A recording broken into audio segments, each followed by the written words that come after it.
बिहार में छठ महापर्व का बहुत ही महत्व है। ऐसा माना जाता है कि महिलाएं संतान प्राप्ति के लिए यह पर्व धूमधाम से मनाती है। हम इस विषय पे चर्चा करने के लिए तो माँ अपने संतान की आयु की कामना के लिए, उसकी आरोग्यता के लिए, उसके स्वास्थ्य के लिए और उसके सुख और समृद्धि की कामना के लिए इतना कठिन परीक्षा देती भगवान के समक्ष। कौन? माँ छठ के लिए। और माँ छठ से निवेदन करती है, माँ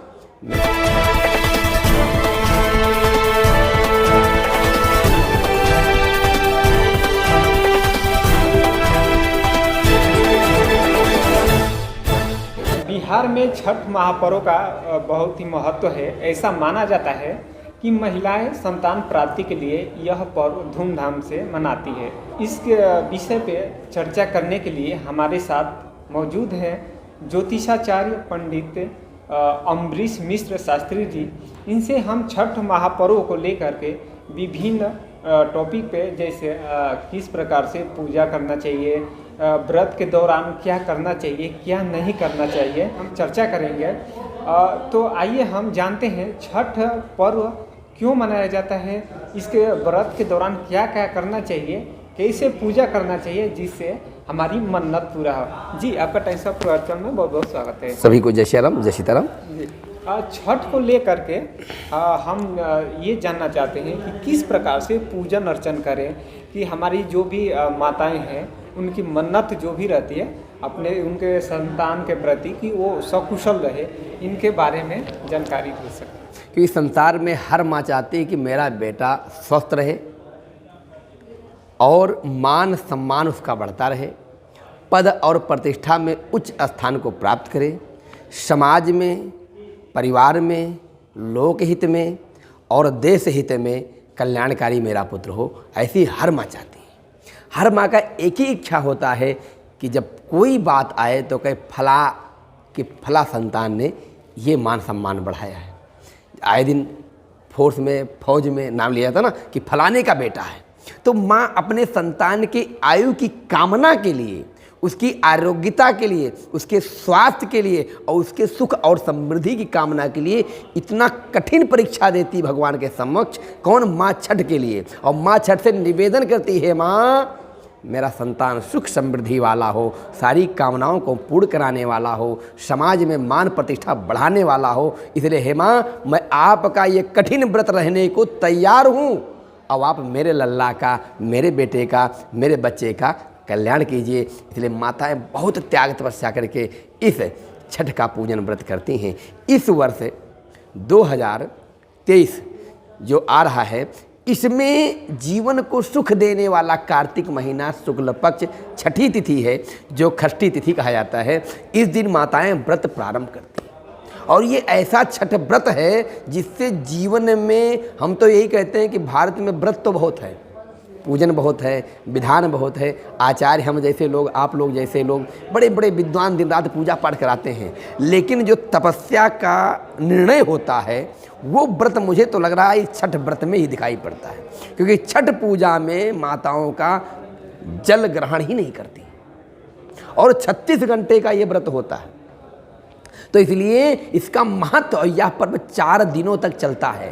पंचांग के अनुसार छठ पूजा का यह पावन पर्व हर साल कार्तिक मास के शुक्ल पक्ष के षष्ठी तिथि को मनाया जाता है। यह व्रत संतान की लंबी उम्र और उत्तम उज्जवल भविष्य की कामना के लिए किया जाता है और इस व्रत में माताएं बड़े नियम से पालन करती हैं और ये 36 घंटे तक व्रत का पालन माताएं करती हैं। अब महाराज जी क्या क्या व्रत होता है, कौन सा कठिन परीक्षा होता है, इसके लिए क्या बताएं, तो इसका विधान क्या है, नियम क्या है, तो बहुत कठिन है। लेकिन देश में कोई, विदेश में कहीं कोई कहाँ भी पड़ा हो, चाहे गरीब हो और चाहे बड़े से बड़ा आदमी हो, लेकिन वह छठ पूजा में अपने घर में परिवार के साथ सम्मिलित होता है। ये छठ पूजा लोगों के कल्याण हितकारक है और इसमें निर्जला उपवास रखती हैं माताएं। यही नहीं, इस व्रत का मतलब हुआ कि कहीं से एक मात्र रिंची, हम कोई व्रत रखते तो इसमें ईर्षा होता, द्वेष होता, लेकिन इस व्रत में बिल्कुल निष्काम भाव से अपने पुत्र की कामना के लिए व्रत रखती हैं। लेकिन यह पर्व चतुर्थी से ही आरंभ हो जाता है। कौन तिथि? चतुर्थी तिथि जो कार्तिक शुक्ल पक्ष का होता है। और वहीं से प्रातःकाल माताएं बड़े प्रेम से पूजन के नियम का, आचरण का, नियम का पालन करना, उसके बाद में अर्घ्य देना।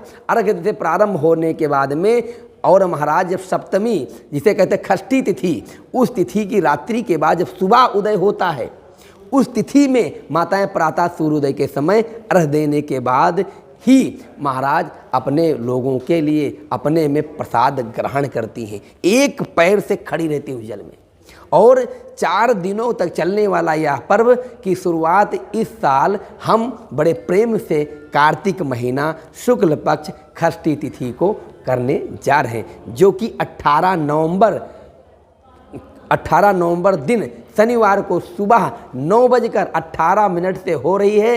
इस तिथि का समापन अगले दिन 19 नवंबर दिन रविवार को सुबह 7:23 पर होगा। उदया तिथि के अनुसार छठ पूजा 19 नवंबर को है। अब 36 घंटे माताएं इसमें भोजन बनाती, नेक 56 प्रकार के व्यंजन बनाती हैं। जैसे आप गणेश जी को भोग लगाते हैं आपने देखो अब बांके बिहारी दरबार में क्या देखा आपने कि हाँ बड़े भाव से सब लोग 56 प्रकार के भोग, ऐसे माताएं 56 प्रकार की व्यवस्थाओं से सुसज्जित करती, 56 प्रकार का व्यंजन बनाती हैं। और बड़े से कहीं के डलिया कहते हैं, कहीं डलवा कहते हैं, उसमें भर करके, और यही नहीं फल मीठा और जितना बड़ा हो सके, कहते छठ महारानी जितना कृपा करो उतना। और पति बेचारा भाव से अपने पत्नी के भाव में आकर के कहते हैं कि पति ही पत्नी से जाता, वो प्रेम मानव दिखता है, ये नहीं सोचता मैं हूँ कौन, चाहे क्यों अपने आप में मंत्री क्यों ना हो, अपने आप में मुख्यमंत्री क्यों ना हो, क्यों अपने आप में राजा ही क्यों ना हो, लेकिन उस समय छठ माँ के पूजा के लिए खड़ा होकर के जल में और अपने पत्नी के साथ उसका निर्वहन करता है और सूर्य देवता का इंतजार करता है कि निकलेंगे तो जल हम अर्घ देंगे। क्यों? रविवार को पड़ रहा है, सबसे बड़ी चीज़ है सूर्य की दृष्टि कितनी ज़बरदस्त है, जिस कारण से कि जीवन में सुख ही देने वाला है। भाई सूर्य इस शरीर की शक्ति का ऊर्जा की नहीं मानते हो, आप जानते हैं सूर्य भी 10 दिन ना निकले तो क्या होता है आपका हाल, पेड़ पौधों से लेकर जीव जंतु में हाहाकार मच जाता है, हो जाता है, रोग फैल जाता है। और सूर्य देवता 1 घंटे के लिए निकलते पूरा चमत्कार हो जाता है, वृक्ष भी खिलखिला उठते हैं, हम भी खिलखिला उठते हैं। और विज्ञान के ढंग से देखा जाए तो क्या कहा गया है, विटामिन डी का स्रोत है।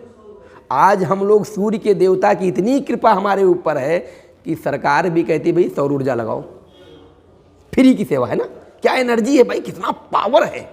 तो उन सूर्य देवता को हम अर्घ्य देते हैं माताएं हमारी, और जब वो अर्घ्य जब चढ़ता है ऐसे तो उसकी किरणें जब आती हैं नीचे धार बनाकर तो 7 रंग में, उसे कहते हैं इंद्रधनुष, सुना होगा आपने। वही ऊर्जा जा करके हमें एक शक्ति प्रदान करती है जो हमारे बच्चों के लिए, हमारे लोगों के लिए कल्याण की कामना बनती है। कितनी माताओं के संतान नहीं हो रहा था, कितनी माताएं बेचैन थीं, दुखी थीं संसार में, लेकिन छठ मैया ने ऐसी कृपा बरसाई कि महाराज 1 नहीं 2 3 4 जय जयकार, क्या कहना। कुछ लोग तो कहते जाओ तुम्हारे कुछ नहीं होगा, कहा मुझे विश्वास है अपने छठ माँ पर, और माँ मेरी कभी अनर्थ नहीं होने देती, अर्थ बना करके भेज देती है, और बढ़िया सुंदर सुयोग संतान और मान सम्मान बढ़ाने वाली। आप देखते हैं बड़े बड़े पत्रकार भी आप लोग हैं ना, बड़े बड़े पदों पे बैठे हैं, लेकिन छठी मैया का पूजन करने के लिए अपने गांव आते